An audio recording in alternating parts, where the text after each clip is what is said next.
Dr. Seuss getting canceled, with Mr. Potato Head getting canceled. Like, what's next? I mean, they've already canceled Christmas, right? Welcome to Escaping the Echo Chamber. It's time to talk about cancel culture. I've done a video about it in relation to the Gina Carano situation, and it seems like people still aren't getting it. So, if we just take a look at what is being called cancel culture, if we take a look at Gina Carano, a company deciding that one of their stars is being too vocal on social media, they want to fire her or not renew her contract. Okay.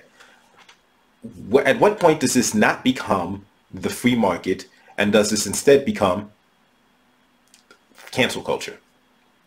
Because if you're a proponent of the free market, private companies are allowed to choose who they hire, who they fire, and basically what image they put to the world, and how they do business. That's their choice. If that's what you believe, if you are an advocate of free market, of the free market.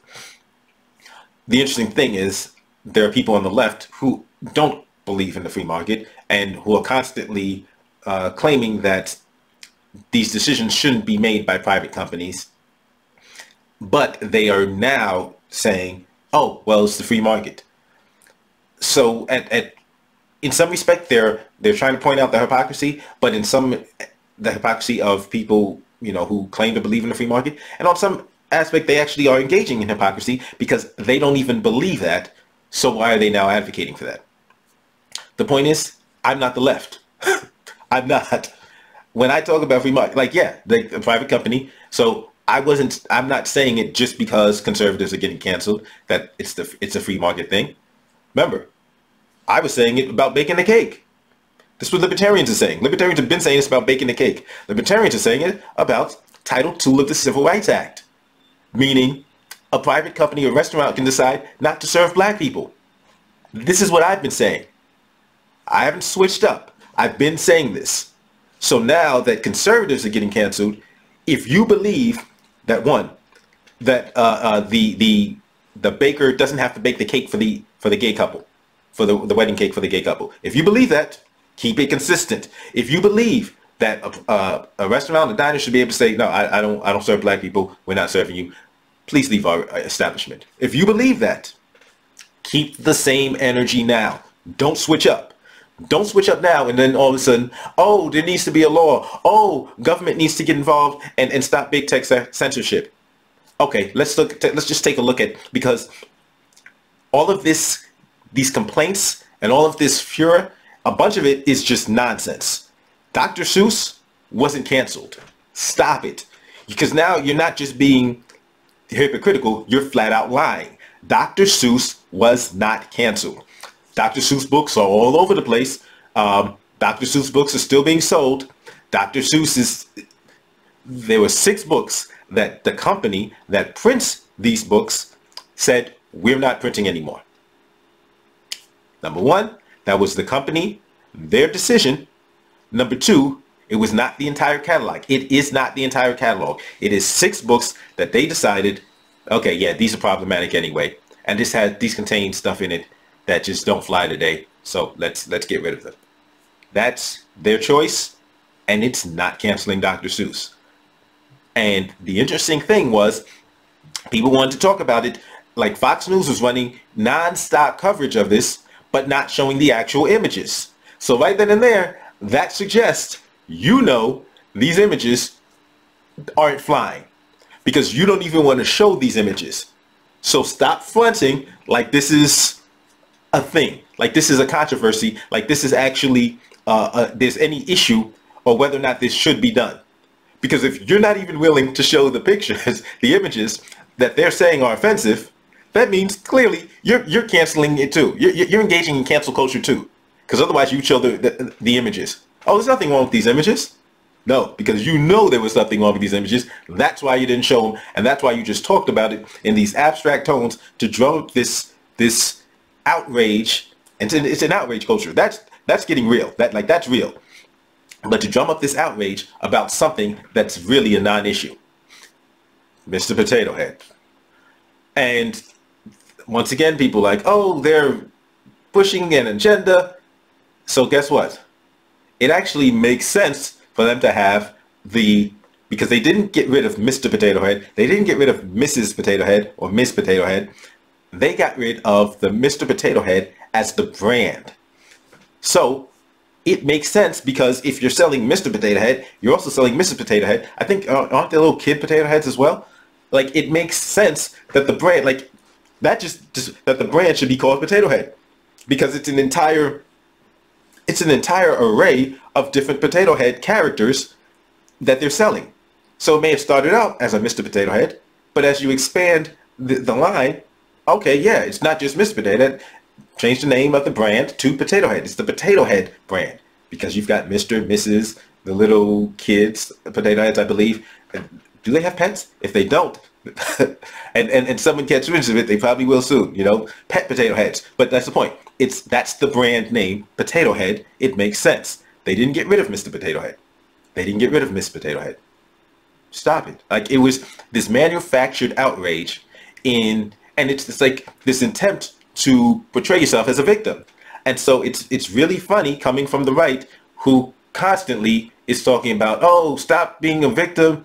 And they're constantly, like, right now, there's so many other in this, and it's not every conservative, it's not everybody on the right, but there's a large segment of the right, and some very influential, it's not just numbers, some very influential media figures, politicians, are making these arguments, are getting up in arms over things that aren't actually an issue.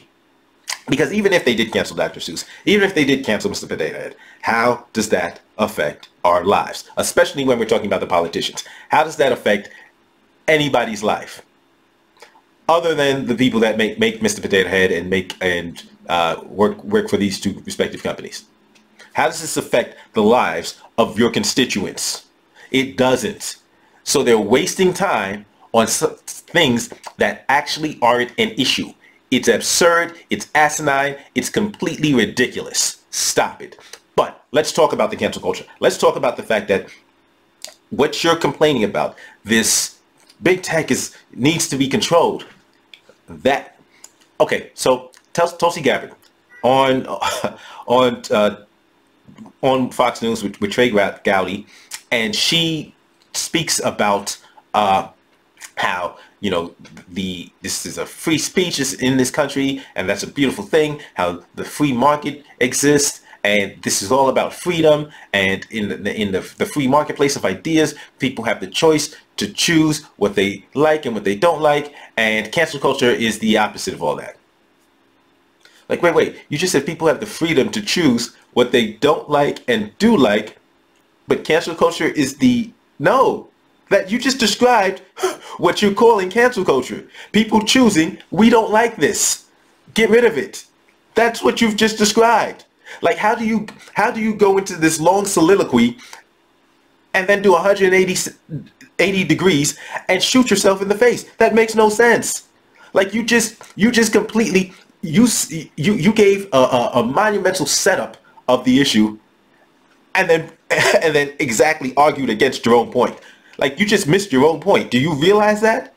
But that's the absurdity of this issue of people saying, oh, big tech needs to be stopped. Big tech is too powerful. They need to be censored. They need to be, because of their censorship, they need to be controlled. The government needs to step in, which would actually be the violation of free speech and the First Amendment. That would be the violation of the First Amendment.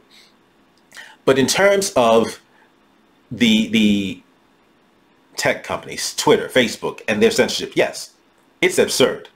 And I'll even do a video, you know, of things like of things they've tried to do to me in terms of, you know, hey, trying to argue with content. And I know that there's content that I will come out with and they won't like it, and they may just, no, you can't do that. And guess what? It's their platform.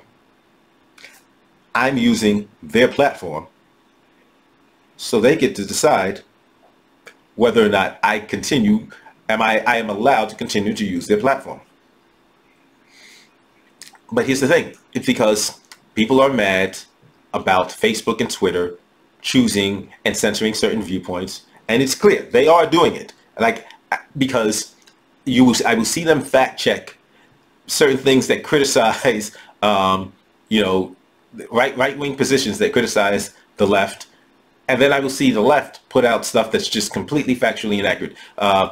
Case in point, like there was no fact check when Kamala Harris is talking about, oh, if we had known about COVID-19 on February, she does the speech and it was on social media.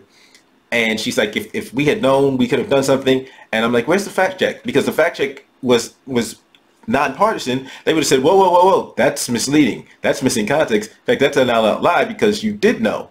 You did have the information because the Senate was briefed about COVID, like before at the very, in fact, I believe the Senate was briefed about COVID in January.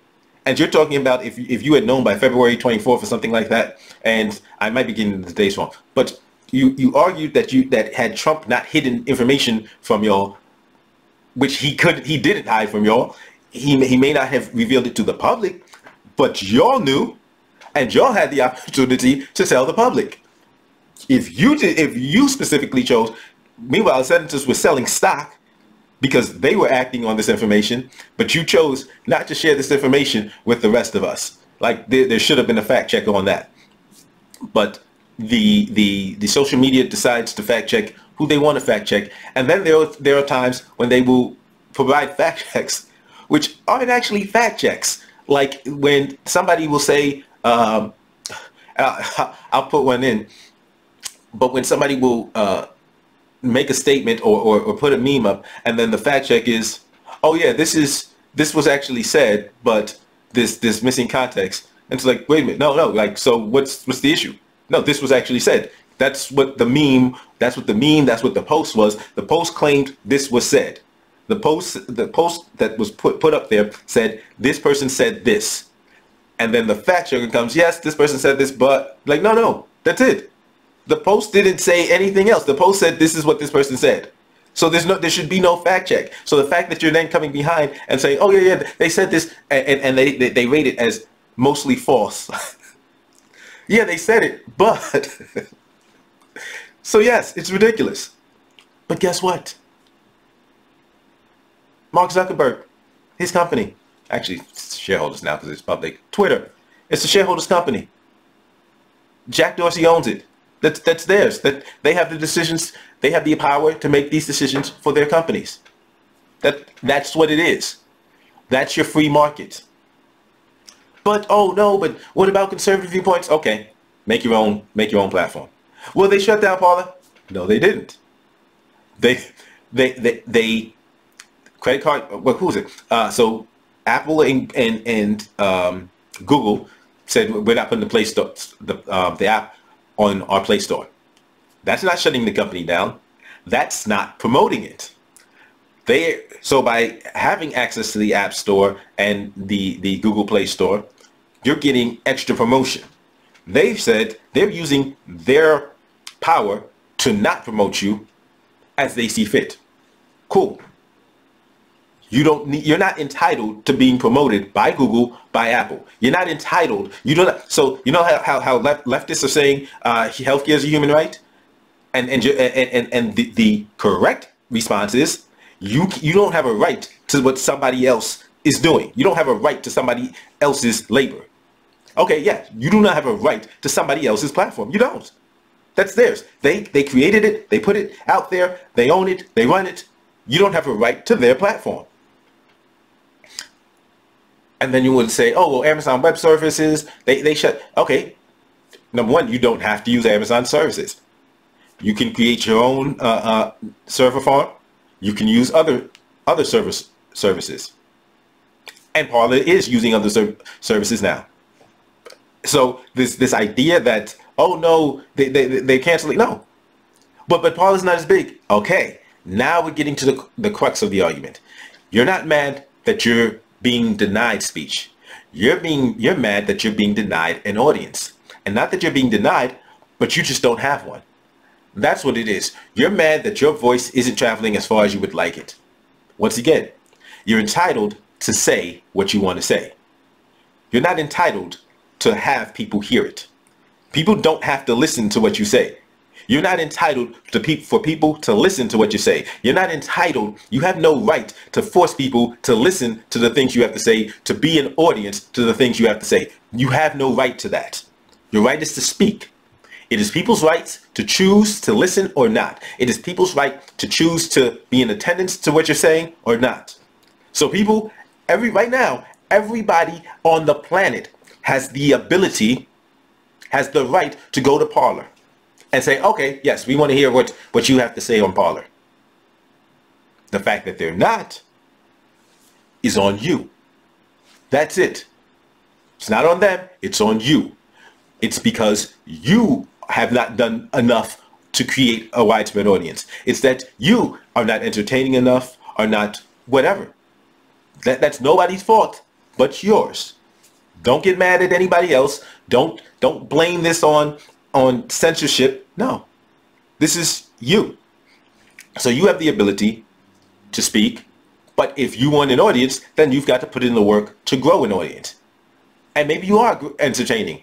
Okay, well now it's your duty to entertain people and let people realize, oh, okay, this is something I want to watch. This is someone I want to watch, someone I want to listen to. But if they're not making that choice, okay, that's on you. Because these conservatives that are claiming to be censored, there's still plenty of conservatives on YouTube. There's still plenty of conservatives on Facebook, on Twitter. So what's happening? What's happening? Once again, I do believe there is a bias against non-left views and non-establishment views. But once again, these are private companies and that's their choice. Like, I know I have no right to use their platforms. I have no right to be hosted on their platforms. I have no right to have access to their audience. Which is why my job is to make sure I have other means of reaching an audience. I have other means of maintaining an audience.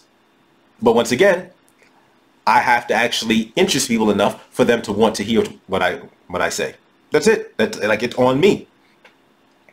It's like if you're standing on the street corner, you can stand there and say what you want to say, blah, blah, yeah, this, and listen to me, but. And now if I'm standing on the other corner and I've got 50 people around me, and you're like, well, okay, I'm going to go to your corner and say what you want to, and use your audience. And so you get to my corner and you start talking, and everybody walks away. You're like, no. Like, you're not entitled to the audience. Audience don't hear you. That's it. So you create your own platform. You can create a Parler. Is it a product that people actually want to use? That's up to you. That's not on Apple. That's not on iPhone, on Google. That's not on Amazon. It's not on Facebook, Twitter. No, that's on you.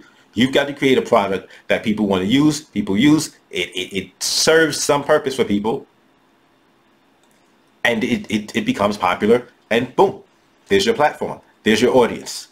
But you want to capitalize on the work that Facebook, the innovations that Facebook, Twitter used in order to grow massively and have these audience of millions, billions of people. That's what you want. You want access to their audience. So somebody owns a comedy club, packed. Every night it's packed.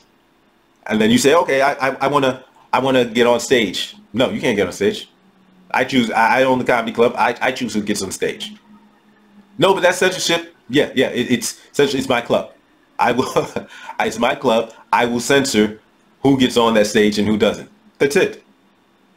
It's not violation of the First Amendment. It's the market speaking. So please, stop with the complaining, stop with the outrage, and stop focusing and stop manufacturing things that aren't canceling and pretending they are canceling, because there are areas that actually matter and things you could actually be focusing on in relation to this. But Potato Head and Dr. Seuss, that ain't it. They're not canceled. And what effect does it have on anybody's life? As always, don't forget, like, share, and subscribe. I'll see you next time.